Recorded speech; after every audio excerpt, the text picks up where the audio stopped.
Site ವಾಪಸ್ ನೀಡಿದ್ದು ಒಳ್ಳೆಯ ನಿರ್ಧಾರ ಎಂದ ಗೃಹ ಸಚಿವ ಜಿ. ಪರಮೇಶ್ವರ್. ಮುಡಾ ಹಗರಣಕ್ಕೆ ಸಂಬಂಧಿಸಿದಂತೆ ಸಿಎಂ ಸಿದ್ದರಾಮಯ್ಯ ಅವರ ಪತ್ನಿ ಪಾರ್ವತಿಯವರು 14 ನಿವೇಶನಗಳನ್ನು ವಾಪಸ್ ನೀಡುವುದಾಗಿ ಪತ್ರ ಬರೆದಿದ್ದಾರೆ.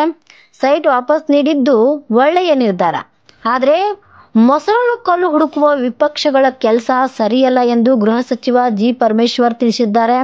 ಇಂದು ಬೆಂಗಳೂರಿನಲ್ಲಿ ಸುದ್ದಿಗಾರರೊಂದಿಗೆ ಮಾತನಾಡಿದ ಅವರು, ಸ್ವಾಭಾವಿಕವಾಗಿ ಮನೆಯಲ್ಲಿ ಯಜಮಾನರಿಗೆ ತೊಂದರೆಯಾಗುತ್ತಿದೆ ಎಂದು ಅವರು ಸೈಟ್ ವಾಪಸ್ ಕೊಡಲು ನಿರ್ಧರಿಸಿದ್ದಾರೆ ಎಂದು ತಿಳಿಸಿದ್ದಾರೆ. ವರದಿಗಾರರು Vithal Bhajantri, UK first news, Bengaluru.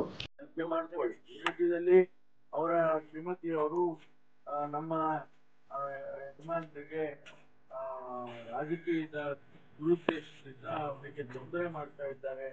ಹಾಗಾಗಿ ನನಗೆ ಈ ಸೈಟ್ಗಳನ್ನ ಇಟ್ಕೊಂಡು ಏನು ನನಗೆ ಆಗಬೇಕು ಅಂತ ಹೇಳಿ ಅವರು ವಾಪಸ್ ಕೊಡ್ತಕ್ಕಂಥ ತೀರ್ಮಾನ ಮಾಡಿ, ಈಗ ಮುಂದೆ ಏನು ಕಾನೂನಾತ್ಮಕವಾಗಿ ಯಾವ ರೀತಿ ಅವರು ವಾಪಸ್ ಕೊಟ್ಟ ಮೇಲೆ ಏನು ಬೆಳವಣಿಗೆ ಆಗ್ತದೆ ಅದನ್ನ ನೋಡೋಣ.